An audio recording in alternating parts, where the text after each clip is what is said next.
5 जून म्हणजे जागतिक पर्यावरण दिन. पर्यावरणाचा समतोल राखण्यासाठी झाडे लावणे आणि ती जगवणे किती गरजेचं आहे याचं एक आदर्श उदाहरण म्हणजे लातूर शहराने देशासमोर ठेवलं आहे. लातूर वृक्ष चळवळीनं तब्बल 10 वर्षापूर्वी लावलेल्या 10,000 झाडांचा वाढदिवस आज लातूरात मोठ्या उत्साहात साजरा केला आहे.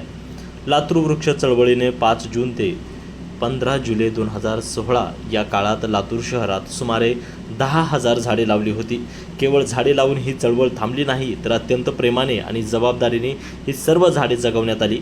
आज ही झाडे डौलाने उभी असून त्यांना 10 वर्ष पूर्ण झाली आहेत आणि याच झाडांचा आज 10वा वाढदिवस आज औसा रोड येथील स्टीम एज्युकेशनजवळ साजरा करण्यात आला आहे.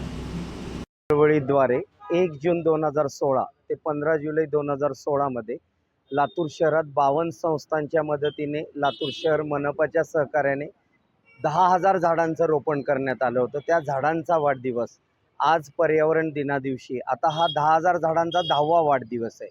आज लातूर वृक्ष चळवळ, सह्याद्री देवराई लातूर, स्टीम एज्युकेशन, लातूर शहर महानगरपालिका, Latur college of pharmacy, Ruth foundation या सगळ्यांच्या विद्यमाने आम्ही हे करतो आहे. माझं घर पण याच्यामध्ये सकाळी 6 वाजता सायकलिंग करत माझं घरचे चिमुकले लातूर शहरात आले. त्यांनी वाहनांचा वापर कमी करा हा संदेश दिला आणि दुसरा उपक्रम आम्ही 10,000 झाडांचा वाढदिवस इथे साजरा केला.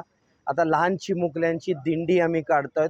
नवीन पिढीतील लातूरकर वृक्ष संवर्धनाचा संदेश देत आहेत आणि वृक्षारोपणाचा कार्यक्रम. त्याबरोबर लातूर कॉलेज फार्मसीचे विद्यार्थी संजीवनी बेटावर गेलेले आहेत. तिथे दुर्मिळ झाडांची माहिती घेणार आहेत, दुर्मिळ झाडांचं बीज संकलन करणार आहेत आणि प्लास्टिक कॅरी बॅग बेटावरचं गोळा करणार आहेत. तर असा एकंदरीत विविध संस्थांच्या मदतीने, विविध लातूरकरांच्या मदतीने, हे लातूर आपलं एका व्यक्तीचं नाही, लातूर वृक्ष चळवळ पण ही लातूरमध्ये प्रेम करणाऱ्या झाडावरच्या प्रत्येकाची आहे.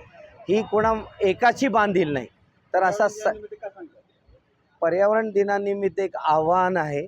आपण शहरात 3 किलोमीटर ग्रीनरी जरी बघितली, आपल्या तालुक्यामध्ये, आपल्या जिल्ह्यामध्ये वनराईचं इतक्या मोठ्या प्रमाणात हानी झालेली आहे. आजही आम्ही महाराष्ट्रात खालून नंबर 1 जिल्हा आहे पर्यावरण आणि झाडांच्या संख्येमध्ये. तर मला वाटतं प्रत्येक नागरिकाचं कर्तव्य आहे, प्रत्येक शासकीय अधिकारी जो लातूरमध्ये काम करतो त्याने जबाबदारीने ही भूमिका पार पाडायला पाहिजे.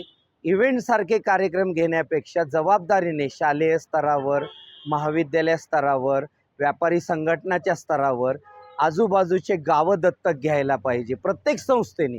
एका दुसऱ्याचं काम नाही आहे. तर मी एवढंच विनंती करतो की येणारा काळ खूप आव्हानात्मक आहे. कारण एकीकडे वातावरणाच्या बदलामुळे जगात तापमान वाढ होते, अल निनोचं संकट आहे, पाऊस पडला तरी ढगफुटीसारखा पडतो, झाडे कोसळत आहेत, दीर्घायुषी झाडे नष्ट होत आहेत. तर आपल्यासमोर एक आव्हान आहे. तर त्या आव्हानाला संघटितपणे सामोरे जाण्याचंच आव्हान मी करतो. जागतिक पर्यावरण दिनानिमित्त सर्व विद्यार्थ्यांच्या माध्यमातून या ठिकाणी एक वृक्षदिंडी काढण्यात आली होती. लातूर वृक्ष टीम, स्टीम एज्युकेशन सेंटर आणि सह्याद्री देवराई या सर्व प्रतिष्ठानच्या माध्यमातून हा उपक्रम दरवर्षी या ठिकाणी घेतला जातो. खरं तर मागच्या 10 वर्षापूर्वी साधारणतः 2016 साली 10,000 वृक्षांची लागवड लातूर आणि लातूर परिसरामध्ये करण्यात आली होती. ते वृक्ष आज खूप चांगल्या पद्धतीने त्याचं संगोपन लातूरकरांच्या माध्यमातून झालेलं आहे. त्या सर्व झाडांचा 10वा वाढदिवस आज या ठिकाणी साजरा करण्यात आला. सोबतच वृक्षदिंडी काढून विद्यार्थ्यांना एक चांगल्या पद्धतीचा पर्यावरणपूरक संदेश आज या ठिकाणी देण्यात आलेला आहे. आपण सर्वजण जाणतो की केरळमध्ये आता मान्सून आलेला आहे, लवकरच आपल्याकडेही पाऊस पडणार आहे. त्यामुळं प्रत्येक विद्यार्थ्यांनी एक विद्यार्थी एक झाड हा उपक्रम आम्ही हा संदेश या माध्यमातून सर्व लातूरकरांना, सर्व विद्यार्थ्यांना या माध्यमातून देतोय. एक खूप चांगला उपक्रम आज या माध्यमातून जागतिक पर्यावरण दिनाच्या दृष्टिकोनातून त्याचं औचित्य साधून आज या ठिकाणी झालेला आहे. सर्वांना पर्यावरण दिनाच्या खूप साऱ्या शुभेच्छा.